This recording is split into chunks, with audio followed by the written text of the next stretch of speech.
Hey people, welcome to the live stream. Okay, so I'm here to talk about the new Halloween film, the 2018 Halloween film that's directed by David Gordon Green and co-written by Danny McBride, the comedian, and also stars Jamie Lee Curtis, who is now returning to the role of Laurie Strode, which she played in the first Halloween, Halloween 2, and Halloween H2O.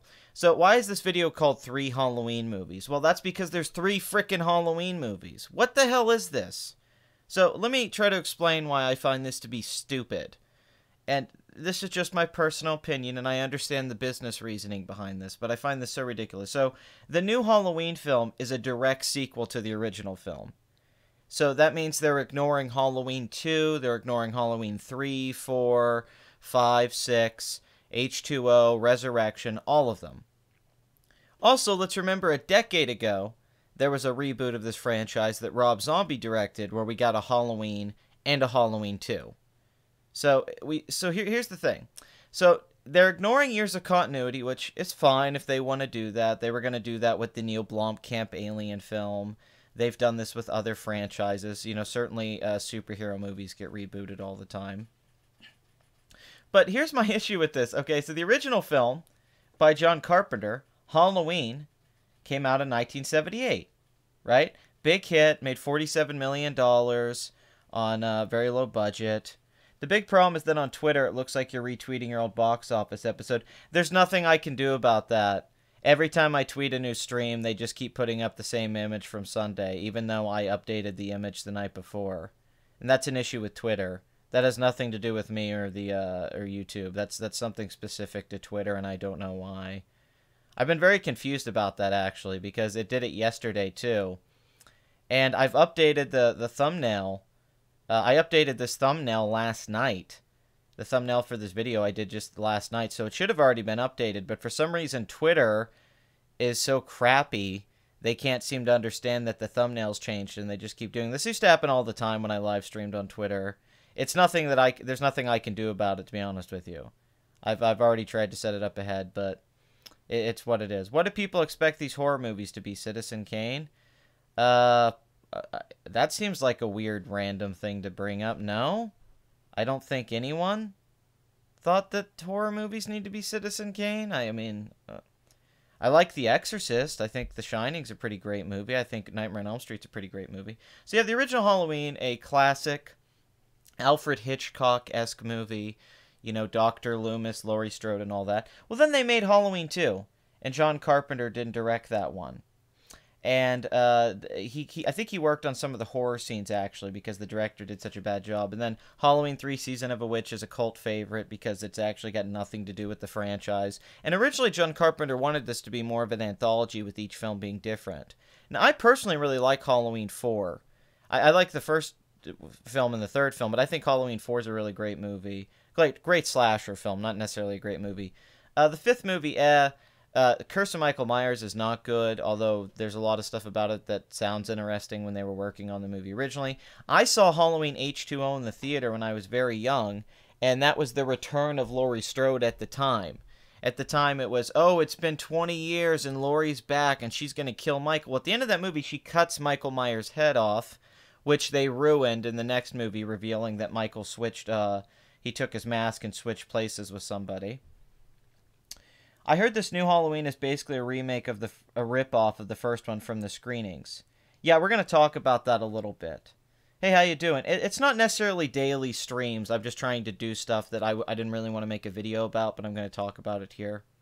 So David Gordon Green as a director, I'm very mixed on. George Washington's very overrated. I don't like most of his other films. I think I like that Avalanche film, and I like Stronger with Jake Gyllenhaal. I thought that was a good film, but I don't really get this great praise of David Gordon Green. He's not a bad technical director, and he directed Pineapple Express, and I like that movie well enough, but I don't see how him and Danny McBride are suited for the Halloween franchise.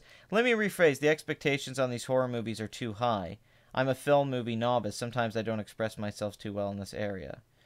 That's fine. I don't know if the expectations are too high. We don't know how anyone feels about this Halloween movie. I have no idea. Blumhouse is producing this, who also produced Get Out and Split. So we have that Halloween. Then we have Halloween from 2007 that Rob Zombie made. Now, this is a very unpopular film. A lot of people hate how they treated Michael Myers, including John Carpenter, who didn't like Michael Myers getting a backstory because it kind of went against the purpose and the supernatural element of the character.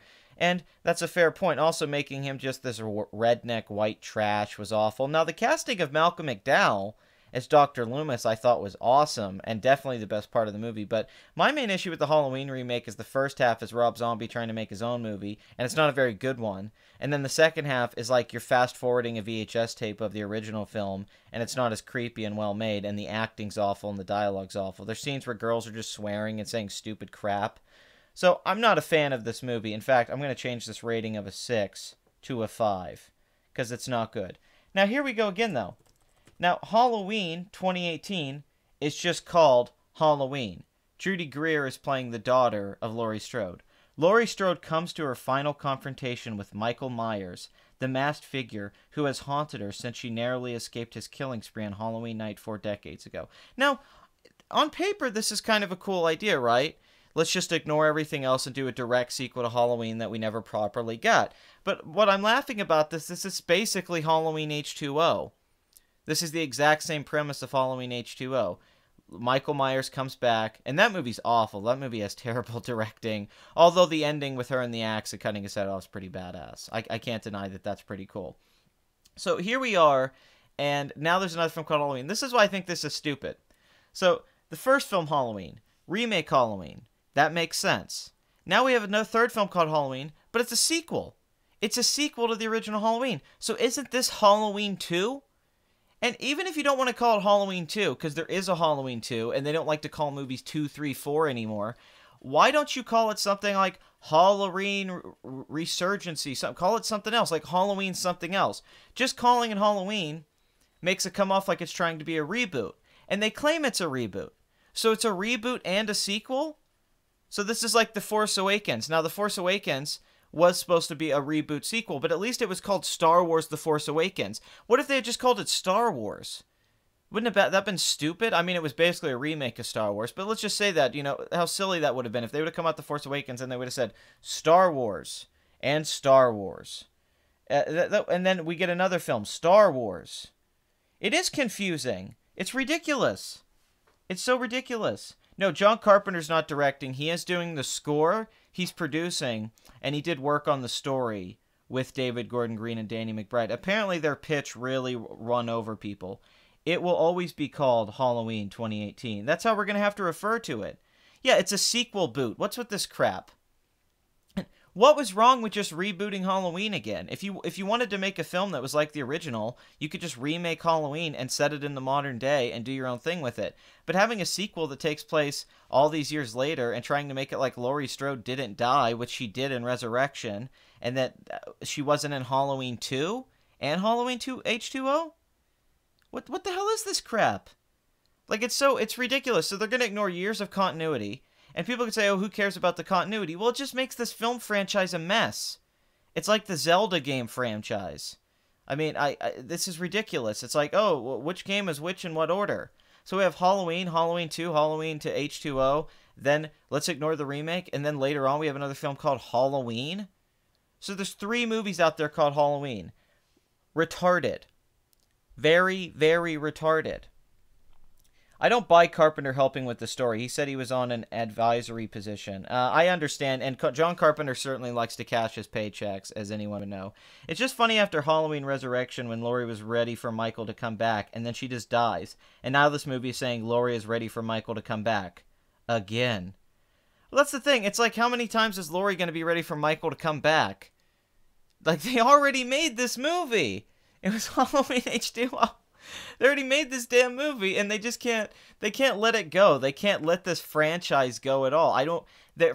Apparently Danny McBride and David Gordon Green, David Gordon Green is a critically acclaimed director. Rob Zombie wasn't, even though I think Devil's Rejects is really good. Danny McBride, I don't know how the hell. So they said they wanted to make it more like the original, the tone of it, the way it was shot, and the way that the scares were done, and the suspense. And they wanted to take Michael Myers back to a supernatural figure. I was never into Halloween. I thought the whole killer mask thing was just weird. I can agree with some of that, but I really like the first Halloween a lot, and I think Season of the Witch is really good. and I like Halloween 4. Outside of that, I don't like any of the other Halloween movies. I don't think they're any good. I can't think of anyone that's good. I mean, they're watchable. I've seen them. And the first one's definitely a classic, and I think a lot of the reason for that is Dr. Loomis, who is one of my favorite characters in a horror movie. Just a note, it's less like Zelda and more like effing Call of Duty, because at least Zelda, you get a modicum of quality in the release in spite of confusion. That's a good point. There is some quality that doesn't exist. Is Danny McBride the chubby comedian actor? Or another McBride? No, it's that actor. It's that Danny McBride. I don't think we should forget the franchise. I think it should have been handled better. I agree with that. That's the main issue, is that they should have handled it better. I had a meeting with John Carpenter the day Escape from New York remake was greenlit and made the front page of Deadline. When I congratulated him, he said, "I haven't seen a dime yet." I'm fine with reboots or relaunches, but straight-up remakes are so dumb in my opinion.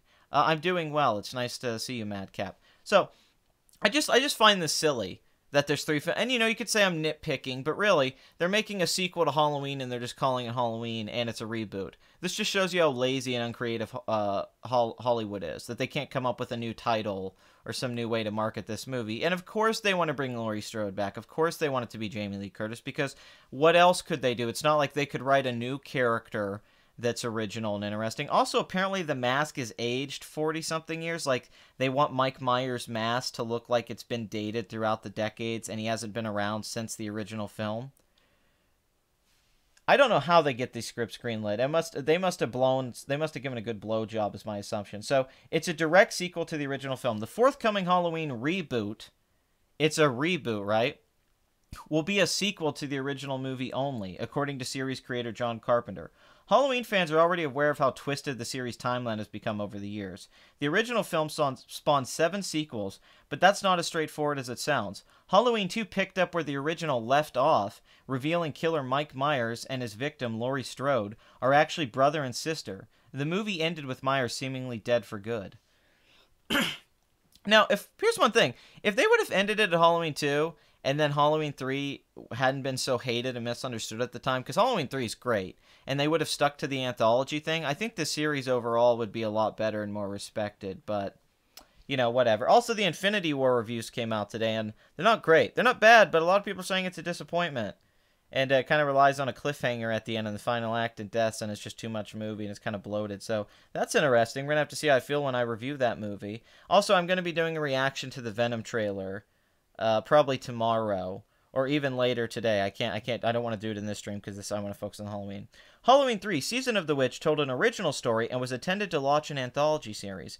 Mediocre box office and angry fans killed that idea.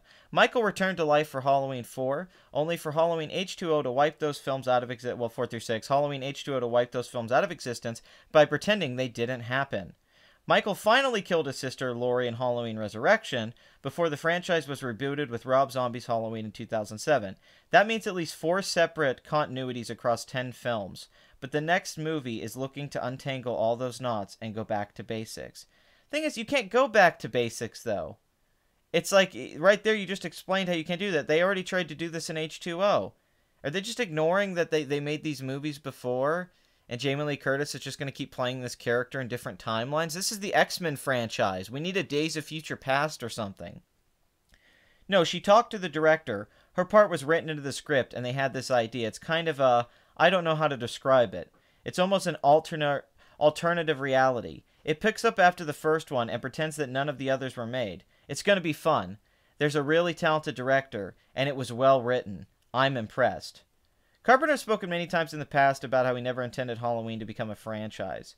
Honestly, I think it'd be better off in the long run. Sometimes a movie's better when it doesn't have all these needless sequels, and you can just appreciate what that original film is. It'd be haunting to go watch the original film and always wonder what happened to Mike Myers at the end, and was he possessed by a demon? What was he? But because of the sequels, they had a whole mythology, and now they've never let it go away. And sometimes it's just best to leave things alone. And then we can just appreciate that film as a standalone classic like it is, and we don't have to think about it as this franchise. Friday the 13th was a franchise, but that first film's not that great till Pamela Voorhees shows up. So the sequels are, they actually, I think, kind of necessary. I don't think most of the Halloween sequels are very necessary, and they kind of hurt the power of the original film, which is a great movie. Part of the reason fans are excited about this new movie is the reunion of John Carpenter and Jamie Lee Curtis, in addition to Blumhouse producing it. While the decision to wipe the other sequels out of existence may upset some longtime fans, it makes a certain amount of sense. Not really. It just sounds like a crappy cash grab idea instead of just coming up with a new idea in the Halloween franchise. The backstory of the Halloween franchise has become impossibly convoluted over the years, not to mention the fact that Curtis as Laurie Strode has already died twice in the previous movies. Given the lineup of talent involved with this 2018 installment, I love that they're just acting like David Gordon Green and Danny McBride's supposed to excite us. Now, there is one cool element that I like about this movie. Nick Castle is coming back, who played Michael Myers in the original film. If you don't know Nick Castle, who's someone I've met before, he directed The Last Starfighter, which is actually one of my favorite movies of the 80s. I absolutely love The Last Starfighter, and he's a great director. I think he was very talented. He was and he's the Mike Myers for me. I mean, he's as iconic as I think anyone should be, as Kane Hodder or Robert Englund. And apparently he is going to come back and play Michael Myers and sort of pass the torch to the new actor to play Michael Myers. So he will play Mike Myers at the beginning of the movie, and then eventually a new actor will take the role. But it's cool that Nick Castle's back, and I that's awesome. Nick Castle's going to get his due in something. Let me look through your comments a little bit here before we look at some other stuff. By all means, nitpick if jocks can endlessly speculate about what will happen in the future games based on I guess you guys are talking about something else that's not related to this. Hollywood nepotism. Of course, Bathory. Of course. As it always is. The other thing is Laurie Strode should have less PTSD than she did in the original Halloween 2. Wonder how war-torn she will be in this new one. I have no idea. I know he isn't playing. I just said that. Nick Castle isn't playing him the whole way through. Maybe you didn't hear that. I don't want to jump the gun. So I know sometimes the chat's delayed with that. Oh, I'm sorry if I don't read your names out. I should do that. Somebody was asking me to do that. So I should try to read your guys' names before I read what you're saying in the chat. That's my bad. It's just sometimes there's so much of it I don't want to kill the pace of the video by focusing on the name.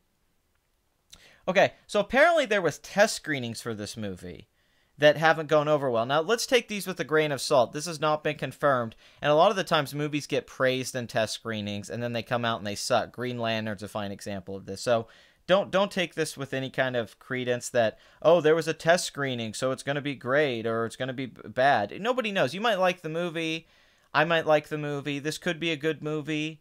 It's certainly possible that, Laurie Strode being back and Mike Myers and this whole idea of the sequel taking all these years, it could work. Who knows?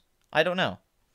But this is just a rumor that's been reported about the test screenings that people have gone to, and I'm going to read a little bit about that just to give this video a little bit more content instead of me just complaining that there's 3 Halloween movies. There's 3 films called Halloween. It's like if each Spider-Man reboot had just been called Spider-Man. Spider-Man. Spider-Man. Spider-Man. Not Spider-Man, The Amazing Spider-Man, and Spider-Man Homecoming. I mean, at least do something creative. Also, it's so funny that there was a reboot a decade ago. And it's like, F it, let's reboot it again. And Rob Zombie's Halloween actually did well financially.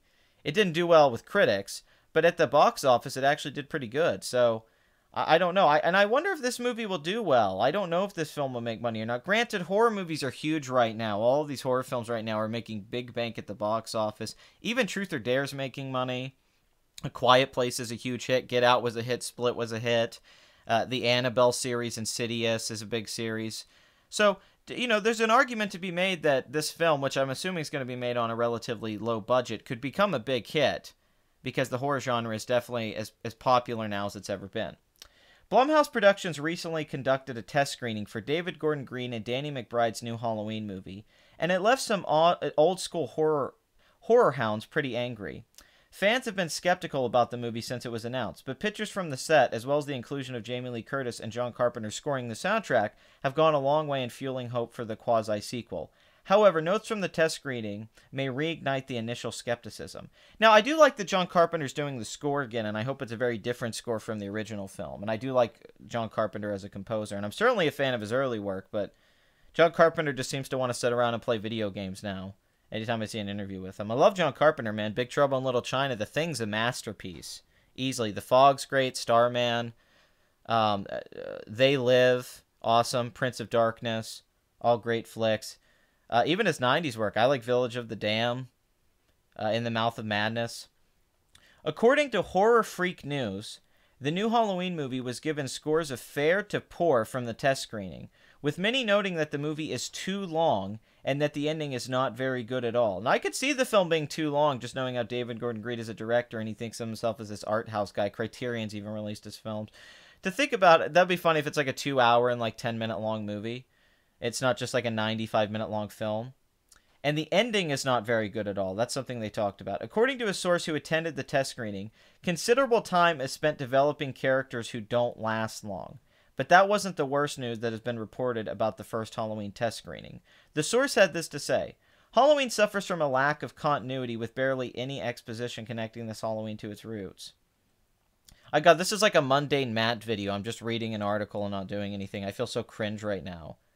This is like being mundane Matt. I'm just going to read the articles and add nothing to this and hope that you click on it because of that. So let me try to avoid the mundane Mattness of this, the mundane, and actually go into something a little bit without just reading this off verbatim and not actually providing anything myself. I find the Friday the 13th franchise to be more fun to watch, but the original Halloween is great.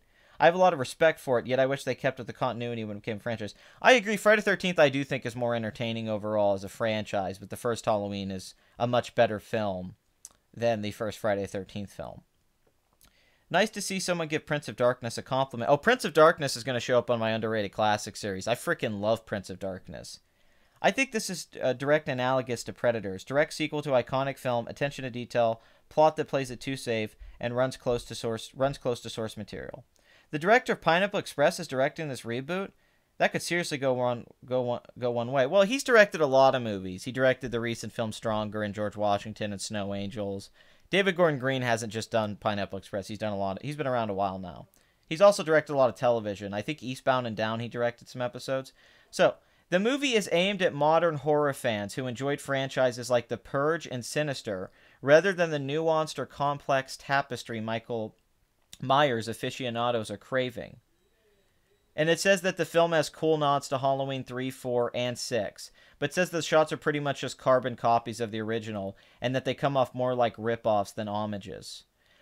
By far the worst criticism for the new Halloween is concerning the ending. The source claims that it's unsatisfying and not worthy of the last movie in the franchise. The ending is unsatisfying and hardly benefiting of something John Carpenter promises will be the last Halloween movie ever. So that's interesting. I can't wait for this movie to come out and review it, but maybe the test screenings will cause them to do some reshoots, and they'll figure out some stuff for the movie to try to fix that. But I would love to talk about this movie's crappy ending. That would be very exciting, wouldn't it? If it has a terrible ending and we could all just debate the cringe of it. So let's look at these Infinity War reviews just real quick. Just before we get to the wrap up this live stream, because I'm only going to talk about this. Hey, 7.7, 90%. And it's got a 63. It's got 63 critics. Let's see what the consensus is. Avengers: Infinity War ably juggles a dizzying array of MCU heroes in the fight against their gravest threat yet, and ends with a cliffhanger expertly designed to keep fans coming back from. Everyone keeps talking about the damn cliffhanger.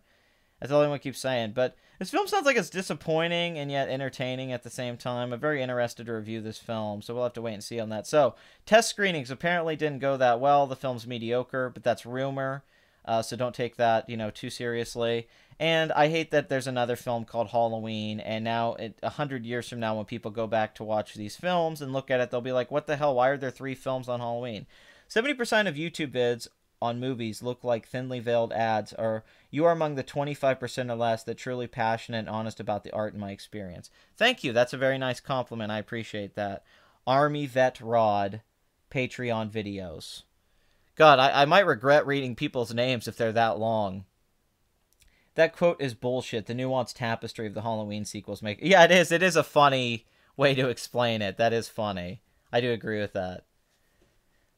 Halloween is so dishonest. Please give us your views. They are more genuine than 70% of the videos out there. Well, thank you. I really appreciate that. I don't think that's totally true, but I do think a lot of movie channels do play it safe, and they do talk very generically, and they seem to want to just, be for everyone to watch. They don't want to say anything challenging or original, and they don't want to have their own opinion on anything. It just has to be, let me say what people want to hear. I'm just going to go read the Rotten Tomatoes consensus and repeat it.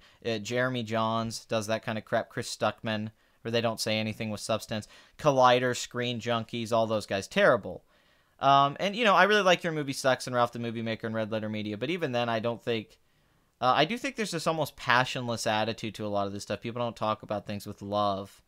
and they don't really go into this. Oh, I know I'm better than Mundane Matt. No, I just worried this comes off a little Mundane Matt-ish, where I'm just I'm just taking news and reading it and uploading these videos. I do feel bad about that. That really, it's like, oh, don't be like Mundane Matt. Although I guess I could be the good version of Mundane Matt and just take his audience of, like, nobody. 100,000 subscribers, and he can't get, like, 10,000 hits on average. So, yeah, Matt, I'm coming for that audience you don't have. What arc reactor tat are you getting? The circular one or the triangle? I'm probably going to get the circular one. I'm assuming you're going off the video yesterday, which got a lot of flack, man. A lot of people in the comments came after me on that. I don't know if it's because I went after Shapiro or people just hate tattoos. It was very weird. Had a conversation with Blood Money that last night. We talked about there's no objective argument in that discussion. There is from my point of view, but the other side, there's no objectivity with the tattoo thing. It's just a subjective argument, which is pretty awesome. We had a good talk about that, but we should sure you aren't faggot. Oh, fallen angel. You're adorable. You know he can mute you, right? Don't let the danger come your way, my friend. Okay, let's see. Do you guys have anything you want to ask real quick before the live stream ends? Because I don't really have much more to add to this. If you want to ask me some questions about the Halloween franchise or something like that, because I don't really know what to add. I mainly just wanted to talk about how ridiculous it is that there's all these reboot sequels and all this crap. Are you going to get an Iron Fist tattoo? No, probably not. Sorry about the long name. I make videos about sketching as therapy for veterans. I should have workshopped the name better. That's fine. No, Shapiro was wrong about that. I love the guy, but that was so stupid.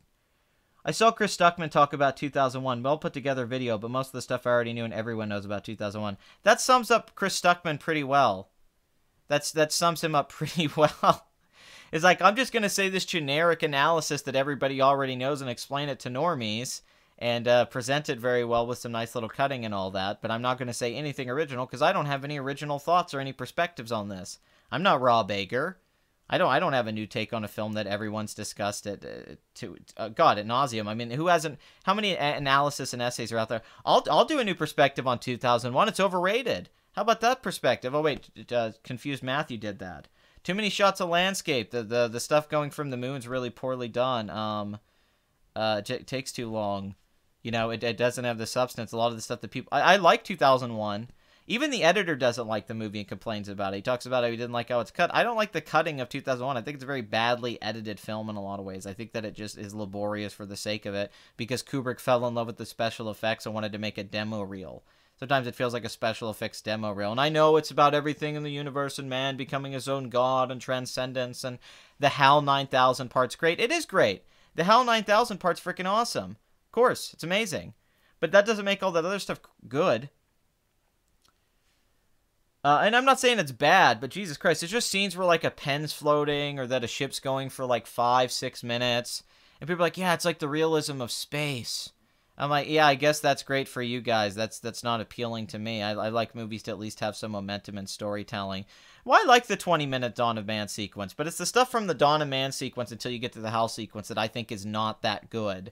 And I think I don't want to say boring, but just not that good. And it's definitely not Kubrick's best work.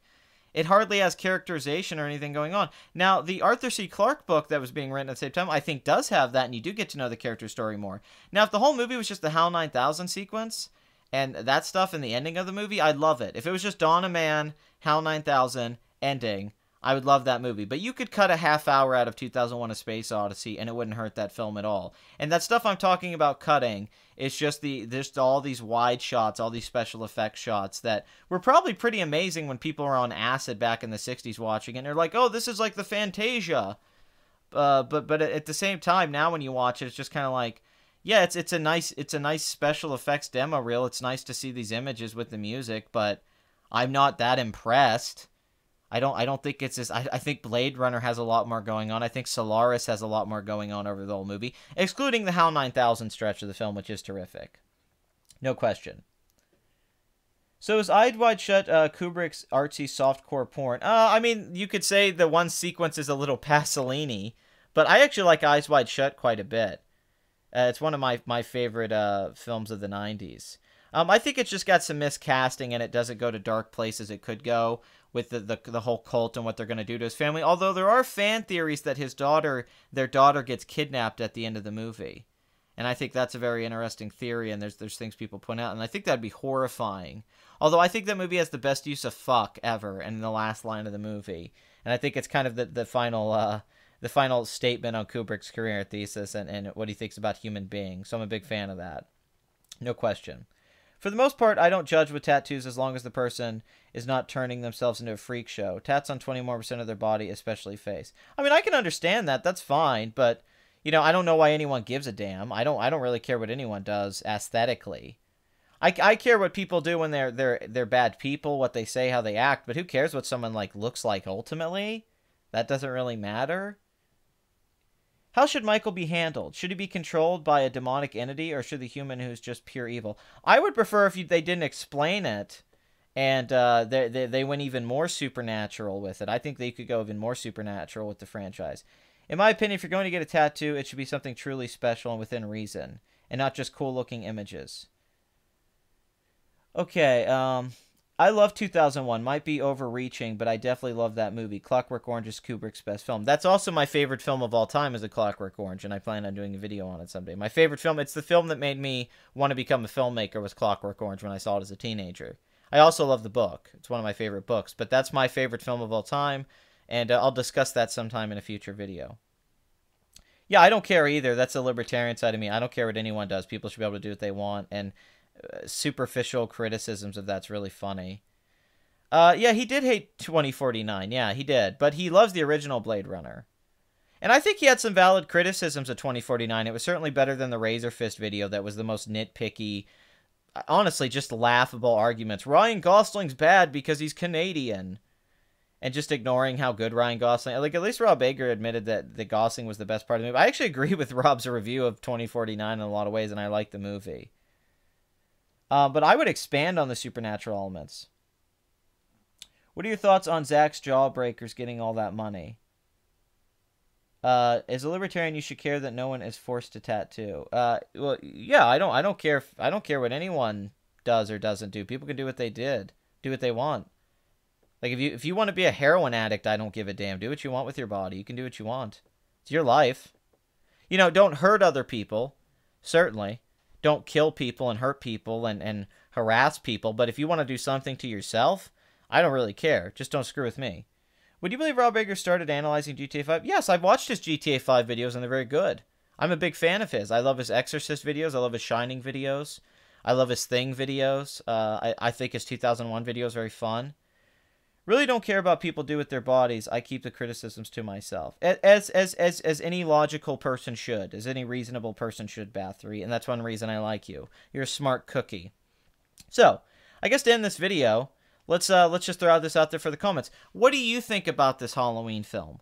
What do you think about this reboot, sequel crap with this? What do you think about David Gordon Green as a director? What do you think about Danny McBride working on this? Will you join the High Council? I don't know. I would have to be offered. I don't know. Those things just don't happen. Barry Lyndon and Eyes Wide Shut just keep getting better with each viewing. I agree with that. I actually think that, yeah, each viewing, Barry Lyndon and Eyes Wide Shut have grown with me. I like Eyes Wide Shut more every time I've seen it. And that's a powerful thing. Oh, Jesus, Fallen, you are so hungry. You're so hungry and thirsty. Yeah, I'm a big fan of his work. I would highly recommend his work. I think he does the best analysis essay videos on movies on YouTube. No question. So, you guys, let's throw that out in the comment section for the end of this. What do you guys think about this? The director, everything, John Carpenter doing the score. Do you think it's stupid that there's 3 Halloween movies like I do? What do you think about the test screenings? And what are your ideas for a Halloween movie if you were going to do something with the franchise? And this could be fun. So we'll hear that, and I'd like to read your comments on this. So leave your opinion in the comments. As always, like and subscribe. Hit that notification button, the notification bell, because I know you guys don't see the notifications, and that's heartbreaking. And there's going to be a lot more content coming out this week. I'm going to be talking about the Venom trailer. I will obviously be reviewing Infinity War. I'll be trying to get my review of A Quiet Place out there this week. And, of course, Box Office Addict will be on Sunday. So, as always, you guys are the best. And please rewind your VHS tapes before you bring them back to the store. I don't want to have to do it, people. Come on. So, here we go. I'm going to play the music out for you guys. This is Sharkfoot. This is called Untitled for a reason, but this is some music he made for a movie that we were working on. I think it's very good. And you guys have a good day. I love you guys. Gundam reviews are coming soon, Fallen.